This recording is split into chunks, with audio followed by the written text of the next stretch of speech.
Let's talk about vitamin C. You think you know it, right? That first tickle in your throat, that telltale shiver of a fever. What's your first move? You grab the orange juice, a fizzy drink packet, a bottle of pills. It's practically instinct, a piece of wisdom passed down for generations. When you feel sick, you load up on vitamin C. But what if I told you that by the time you feel that fever, you're already behind the curve? What if our entire approach to this vitamin and its power against sickness is, well, completely backward? The way we understand vitamin C's role in fighting fever is shifting, and the truth is not what you've been told. Today we're going to dismantle the myths and get to the real science. Is vitamin C truly your secret weapon against fever, or is it one of the most stubborn health myths of our time? Most importantly, I'll show you what the evidence says is the right way to use it to support your body. Stick around, because the answer might just change how you stock your medicine cabinet forever. Let's be real, vitamin C is more than a nutrient. It's a cultural icon. It's the undisputed star of the supplement aisle, the hero of winter wellness, and the go-to advice from your grandma and your office co-worker alike. Feeling run down? Vitamin C. Kids have the sniffles? Vitamin C. It's become the universal symbol for, I'm actively doing something to fight this cold. This idea didn't just fall from the sky. It exploded in popularity decades ago, thanks largely to Nobel laureate Linus Pauling, who championed megadoses for all sorts of ailments, especially the common cold. His work basically launched an entire industry.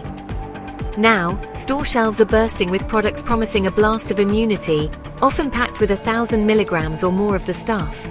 We're sold this idea that we can shock our system back to health with one powerful immediate dose. The logic seems simple. Your body's under attack, so you give it more ammo. A fever is a clear sign the battle has begun, as your body raises its temperature to cook out the invaders. Calling in a massive vitamin C airdrop feels like the right move. It's a reactive strategy. Feel sick? Take a pill. It's simple, easy, and gives us a sense of control when we feel miserable. But we have to ask the critical question, does this emergency response tactic actually work on a fever? Alright, let's get down to it. When you're in bed, head pounding, and the thermometer confirms you have a fever, does chugging a huge dose of vitamin C actually bring your temperature down or make the sickness disappear faster? This is the heart of the myth we need to unpack. For years, researchers have been chasing this answer through countless studies. And when you look at all the evidence for taking vitamin C after you're already sick, the results are pretty underwhelming. A landmark Cochrane review, which is a gold standard in medical evidence, analyzed a ton of trials. Its conclusion: taking vitamin C once cold symptoms have already started doesn't really do anything to reduce how long the cold lasts or how bad it gets. That dream of popping a pill and having your fever vanish overnight is, according to the science, just a dream. Now, here's where things get a little more nuanced, and this is important. While taking it as a treatment isn't the magic bullet we hoped for, some studies show a small benefit for people who take it regularly. For adults who supplement with vitamin C every single day, the length of a cold might be shortened by about 8%. For kids, it's a bit better, around 14%. To put that in real terms, if your cold was going to last 7 days, it might now last about 13 hours less. A benefit, yes, but not exactly the dramatic cure we've been promised.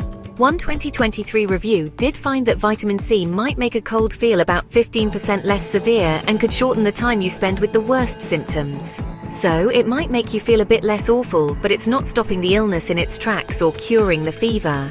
So if chugging OJ when you're already sick isn't the answer, have we been wrong about vitamin C all along? No, we've just been looking at the wrong part of the story. This is the real secret, the actual value of vitamin C that is finally coming into focus. The power of this vitamin isn't in being a firefighter that rushes to a blaze already raging out of control. Its true power is as a fire marshal, making sure your body's fire prevention systems are armed and ready before there's even a spark. The whole conversation is shifting from treatment to readiness. The question isn't, should you take vitamin C when you have a fever? The better question is, do you have enough vitamin C in your system right now? Think of your immune system as an army. A fever is the air raid siren. The battle is on. The old way of thinking was to try and airdrop supplies to soldiers in the middle of a firefight. The new understanding is that your soldiers, your immune cells, need to be fully equipped and well fed before the invasion even starts. Your immune cells, especially the frontline troops called phagocytes and neutrophils, are absolute gluttons for vitamin C. They actively hoard it, holding concentrations up to 100 times higher than what's in your blood. Why? Because they burn through it like fuel when they go into combat. It's what they use to move toward germs, swallow them whole, and generate the chemical weapons that destroy them. And this is the kicker. When an infection hits, your body's vitamin C levels plummet. The demand from your immune army skyrockets. If your levels were already low, you can become depleted fast, leaving your soldiers under-equipped and less effective. This is why playing catch-up with a big dose when you're already sick is a losing game. You're trying to resupply an army mid-chaos, when you should have just kept the armory stocked during peacetime. If this is changing the way you think about vitamins and immunity, do me a favor and hit that subscribe button. We break down the science behind health trends every week to help you make smarter choices. So how do we keep that armory full? How do we switch to proactive defense? It all comes down to a consistent daily strategy, not a last-minute panic. First, and this is the big one, food.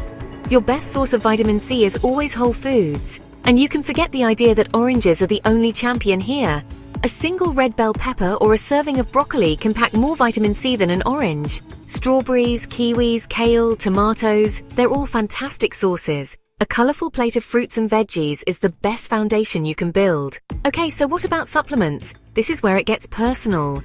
The official recommended daily allowance, RDA, is about 75 to 90 milligrams per day for most adults. That's the bare minimum to prevent a deficiency disease like scurvy. But for optimal immune function, many experts, like those at the Linus Pauling Institute, suggest more is better. Their recommendation for healthy adults is 400 milligrams a day to fully stock up your blood and immune cells.